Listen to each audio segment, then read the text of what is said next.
ये सालों से फैल रहा है और कम से कम पिछले 8 महीनों में हम 3 बार शिकायत कर चुके हैं इसकी संबंधित जल निगम से। वो इसके लिए रिस्पॉन्सिबल है। मिला ये पीने का पानी है जी।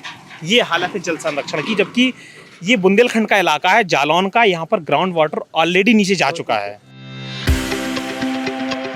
ये वीडियो है पानी के संकट से जूझते बुंदेलखंड जिले के जालौन के गांव मलकपुरा की। यहाँ पिछले कई साल से इस जर्जर टंकी से पीने का पानी बर्बाद हो रहा है, लेकिन जल विभाग के अधिकारियों के कान पर जूं तक नहीं रेंगती। इस गांव के प्रधान जल संरक्षण की कोशिशों में लगे हैं, लेकिन ये बहता पानी उनके प्रयासों पर पानी फेर रहा है।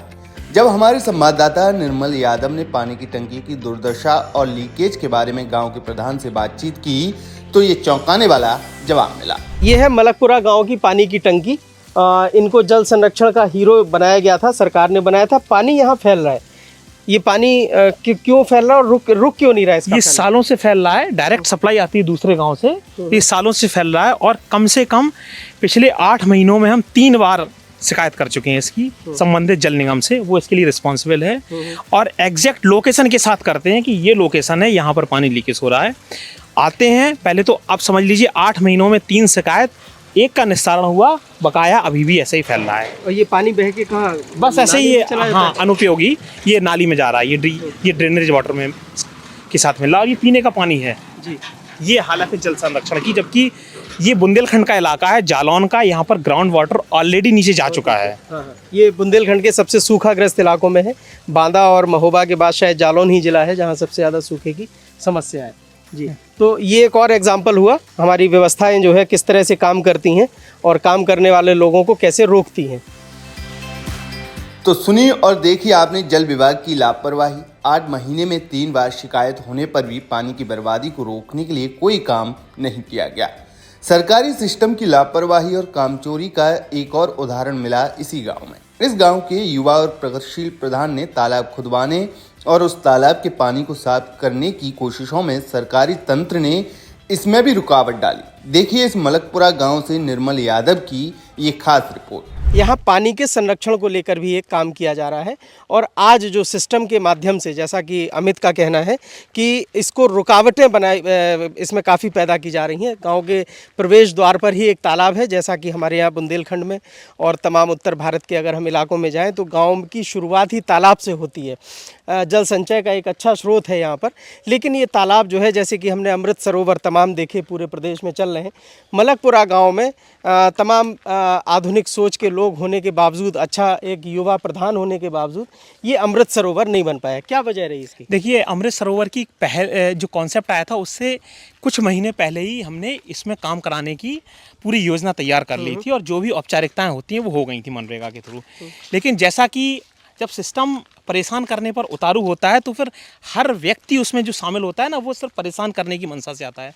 तो फिर इसकी एक बार आईडी बन चुकी थी मनरेगा में, जिसको बोलते हैं काम करने से पहले एक आईडी बनाई जाती है। तो एक आईडी बन चुकी थी, फिर अमृत सरोवर के नाम से दूसरी आईडी बनाई गई। लेकिन आज तक इस तालाब में कोई भी काम नहीं हुआ, एक पैसे का काम नहीं हुआ।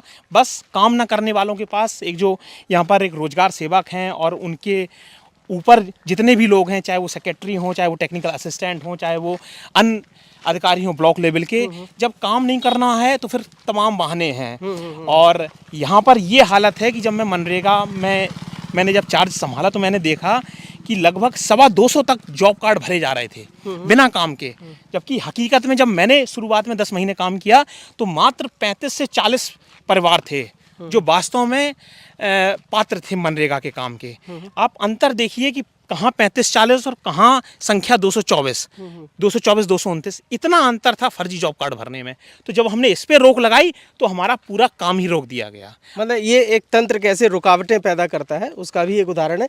तालाब में आपने एक वाटर प्यूरीफायर करने का भी एक प्रोजेक्ट सरकार के सामने रखा था कि किस तरह से गंदे पानी को साफ करके तालाब में पहुँचाया जा सकता है बिना किसी यंत्र के।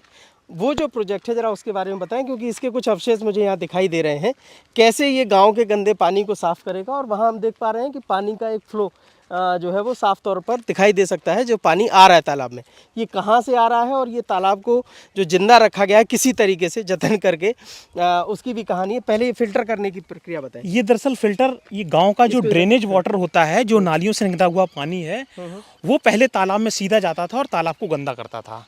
तालाब भरने का दो अन्य स्रोत, एक तो वर्षा का जल है और दूसरा ट्यूबवेल है, उसका जो ओवर पानी है वो आता है। लेकिन ये गांव का गंदा पानी इसको गंदा करता था।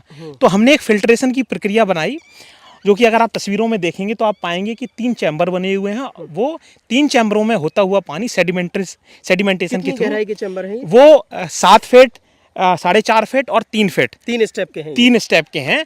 उनमें से 3 बार पानी सेडिमेंटेशन की प्रक्रिया के तहत धीमे धीमे साफ होता है। और अंत में एक चौथा चरण है जिसमें सोकपिट कम फिल्ट्रेशन का टैंक है। ये जो सामने दिखाई दे रहा है, ये जो चौथा टैंक आपको दिख रहा है, और वहां से फिर वो पानी, और वो फिर ओवर होता है तब वो मतलब यानी तो अपेक्षा की साफ पानी, हाँ, कम से कम साफ पानी। हालांकि ये इंसानों के इस्तेमाल के लिए नहीं है, पीने के लिए नहीं है, लेकिन हाँ पशु पक्षियों के लिए, जानवरों के लिए सुरक्षित है। और ये बहुत सामान्य प्रक्रिया है। विज्ञान में एक सेडिमेंटेशन प्रोसेस होती है, उसके तहत ये सब चीज़ें होती हैं। इसमें कहीं कोई इलेक्ट्रिसिटी, कोई केमिकल की आवश्यकता नहीं होती है। ये सीधा पानी नेचुरल तरीके से पानी फिल्टर होता है। तो ये है गांव के शुरुआत में जो हमने तालाब देखा। दूसरी जो परेशानियां, इसके अलावा ये एक बोर्ड जरूर दिखाई दे रहा है, प्रकृति रक्षिता। क्या कहानी है इस बोर्ड की? ये तो बड़ा अलौकिक सा बोर्ड है, ऐसा और गांव में देखने को नहीं मिलता है। यानी अगर आप प्रकृति की रक्षा करें तो वो आपकी रक्षा करती है। और गांव की आबादी द्वारा उपयोग किए जा चुके प्रदूषित जल का अवसादन के जरिए उपचार। अवसादन यानी सेडिमेंटेशन या तलछटीकरण की प्रक्रिया में किसी तरल, द्रव या गैस में उपस्थित कणों तलहटों या जमीन पर आकर बैठ जाते हैं। अवसादन तरल में निलंबित कणों पर लगने वाले गुरुत्व बल या अपकेंद्रीय बल के कारण होता है। ये हमने एक इसकी प्रोसेस लिख दी है। आपने देखा होगा कि पारंपरिक रूप से वो प्रधान का नाम होगा और कितने लागत इसमें लगी, ये होता है। हाँ, और इस प्रोजेक्ट के लिए हमें भारत सरकार के जल शक्ति मंत्रालय से वाटर हीरो का अवार्ड भी मिला था। ये अनोखा था पूरे उत्तर प्रदेश में। बाद में हमें बताया गया कि पूरे उत्तर प्रदेश में ये पहला प्रोजेक्ट था। और ये पूरा डायग्राम से लेकर हमने ये इसको सबसे पहले संभवतः क्लास 12th में या ग्रेजुएशन में पढ़ा था, और बस फिर उसका पूरा डायग्राम बनाया। और जब इम्प्लीमेंटेशन करने की बारी आई तो हमने यहाँ पे इसको इम्प्लीमेंट कर दिया। संरक्षण के हीरो हमारे साथ में है, प्रोजेक्ट आपके सामने है, और आज इसकी जो स्थिति है वो बोर्ड बता रहा है ना। इसमें हमें कहने की अब कोई ज़रूरत नहीं है। सिस्टम कैसे चीज़ों को, बेहतर चीज़ों को खराब करने में भी योगदान अपना देता है, और खराब चीज़ों को अच्छा करने में योगदान देते हैं ऐसे प्रधान लोग भी। इस गांव की अभी हम आगे की और तस्वीर भी देखेंगे। जल संरक्षण में हम अगर और प्रयासों के बारे में बताएं तो हमने गांव में जितने भी सार्वजनिक हैंडपंप हैं गांव के बाहर, हमने सब पर वाटर कंजर्वेशन के लिए सोकपिट निर्माण करवा दिए थे। और ऐसा करने वाली हम संभवतः पूरे जनपद में एकमात्र ऐसी पंचायत है जिसमें इतनी ज़्यादा संख्या में सोकपिट बनाए गए थे। और दुर्भाग्य देखिए कि पुरस्कार मिल गया और सबसे ज़्यादा संख्या में सोकपिट निर्माण करवा दिए, लेकिन आज तक 2.5 साल हो गए, भुगतान आज तक नहीं किया गया। क्या बात है। और सबसे अच्छा उदाहरण ये तालाब है जो इस पूरी कहानी की सच्चाई को उजागर करता है।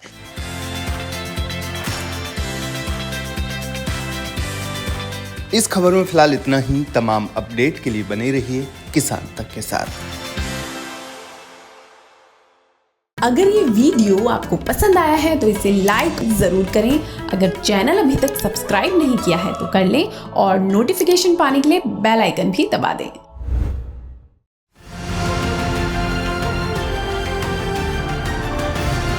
किसान तक खाना है तो उगाना है, किसान तक खाना है तो उगाना है, किसान तक खाना है तो उगाना है, किसान तक खाना है तो उगाना है, किसान तक खाना है तो उगाना है, किसान तक खाना है तो उगाना है।